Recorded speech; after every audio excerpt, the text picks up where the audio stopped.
오늘 말씀은 예레미야 31장 말씀을 봅니다. 하나님께서 이스라엘 민족을 징계하시지만 하나님께서는 다시 하나님의 백성으로 회복시키시고 은혜 베푸실 것이라고 말씀하여 주십니다.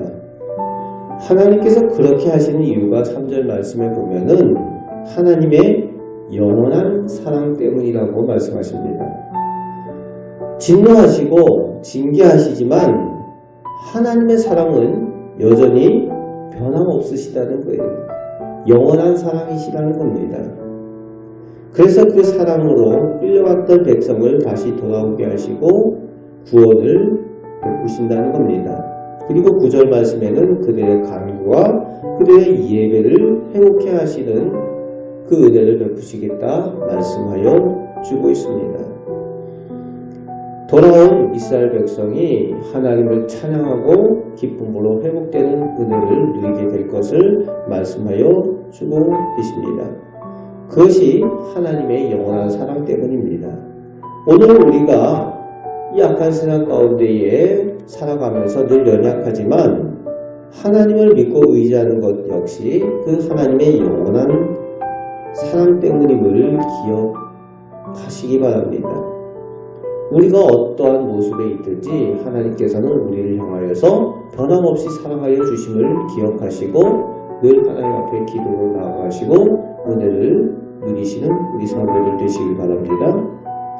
10절 말씀에 이방 나라들도 하나님께서 하나님의 백성을 목자같이 모으시고 지키신 것을 보게 될 것이라고 말씀하여 주고 있습니다.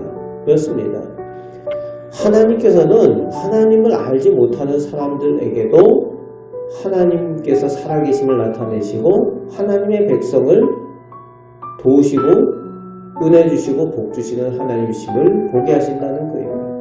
이 시대에도 그런 은혜를 하나님께서 베풀어 주시는 줄 믿습니다. 11절부터 14절까지 하나님께서 모든 것을 새롭게 회복시키셔서 슬픔과 근심이 변화해서 기쁨이 되게 하신다라고 말씀하여 주십니다.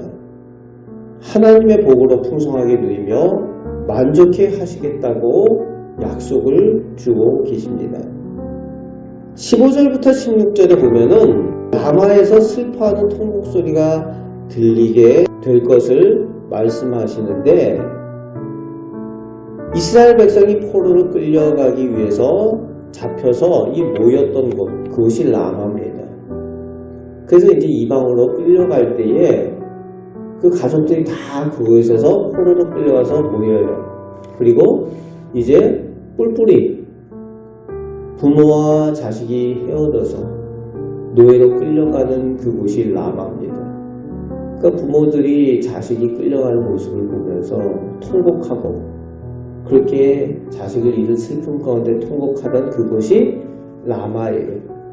그래서 여기서 라헬의 그 애곡하는 모습, 자식을 잃어 애곡하는 그 모습이라고 표현하고 있는데 라헬이라는 것은 이스라엘의 여인들을 표현하는 내용입니다. 그렇게 슬픔, 자식을 잃은 슬픔에 대한 표현을 마태복음에서 헤롯 왕이 메시아를 죽이겠다고 2살 아래의 어린 아기들 다 죽이지 않습니까? 그때에 대한 그 그림자 예언으로 이 예레미야의 이 말씀이 사용되고 있는 거죠.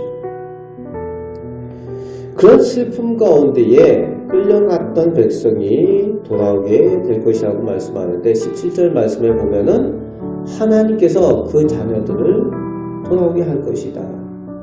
하나님께서 그 자녀들을 책임져 주신다라고 그러니까 그 소망 가운데에 위로 받도록 하나님께서 은혜 주신다고 말씀하십니다.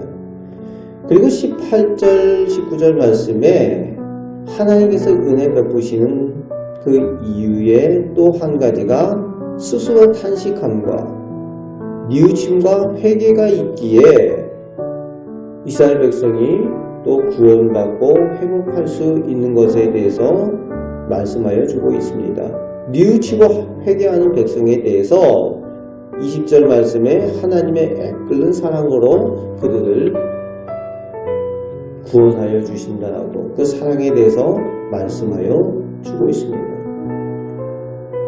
스스로 잘못한 것에 대해서 뉘우치고 회개하니까 그 모습이 사랑의 마음을 가진 아버지 하나님의 입장에서는 마음이 아픈 거죠. 그 표현을 오늘 말씀하여 주고 있습니다. 그리고 이제 23절부터 끝절까지 다시 돌아오게 하시는 하나님께서 새로운 언약을 위한 규정을 말씀하여 주고 계십니다. 죄에 대해서, 구원에 대해서 이전에 하나님께서 그 율법을 통해서 주셨던 그런 규정을 새롭게 하신다고 말씀하여 주십니다. 39절 말씀에 측량줄이라고 표현을 하는데 하나님의 은혜의 기준, 구원의 기준에 대한 새로운 언약. 이전에는 그 공동체가 함께 고통을 당하고 그 아버지가 범죄함으로 그 자식까지 함께 징계를 당하는 그런 율법의 규정이 있었다면은 이제는 하나님께서 그것을 바꾸시겠다는 거예요. 34절 말씀에 보면은 다시는 각기 이웃과 형제를 가르쳐 이르기를 너는 여호와를 알라 하지 아니하리니 작은 자부터 큰 자까지 다 하나님을 알리라. 하나님을 다 알고 있고 하나님을 모르는 사람이 없기 때문에 결국은 개인의 믿음, 그 개인의 믿음으로 인해서 그의 삶이 결정이 될 거라는 거예요. 그의 구원에 대한 내용이 결정이 될 거라는 겁니다.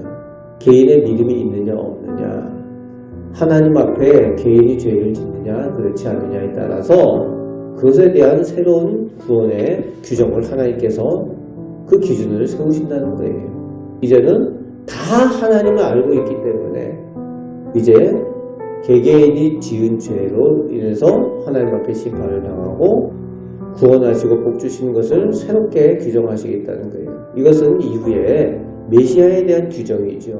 새로운 언약. 다 예수님에 대해서 다 알죠. 예수의 이름을 다 알아요. 그런데 예수를 믿느냐 안 믿느냐, 개인이 그것에 대한 그 믿음을 고백하느냐에 따라서 그것을 가지고 하나님의 구원의 기준을 새롭게 삼으신다는 거죠. 그것에 대한 새로운 예표로 하나님께서 오늘 제시하고 계십니다. 오늘 하나님께서는 이 시대를 향하여서 하나님의 이 언약을 적용하고 계시죠. 우리 개개인이 하나님을 얼마나 찾고 의지하느냐, 그것을 따라서 하나님께서 은혜 베푸시겠다는 겁니다. 오늘도 우리를 향하여서 영원한 사랑으로 함께 하시는 그 사랑을 의지하며 기도하시고 하나님의 축복 가운데 나가시는 우리 목장 성도들 되시기를 주님의 말씀으로 축복합니다. 아멘. 기도하겠습니다. 하나님, 저희를 사랑하여 주셔서 영원히 변함없는 사랑으로 돌아보시는 하나님의 은혜를 감사합니다. 아버지 하나님, 저희가 죄 가운데 있을 때에 저희를 돌이키시기 위하여 채찍을 허락하시기도 하시지만 하나님의 영원한 마음은 사랑이신 줄 믿습니다. 그 사랑을 의지하며 오늘도 하나님 앞에 나아가오니 저희들 기도를 들으시고 은혜 내려 주옵소서. 저희 자녀들에게 믿음을 주셔서 하나님의 복을 받는 믿음이 되게 하여 주옵시고 저희가 기도할 때에 하나님의 능력을 체험케 하여 주옵소서. 우리를 사랑하시는 예수 그리스도의 이름으로 기도합나이다. 아멘.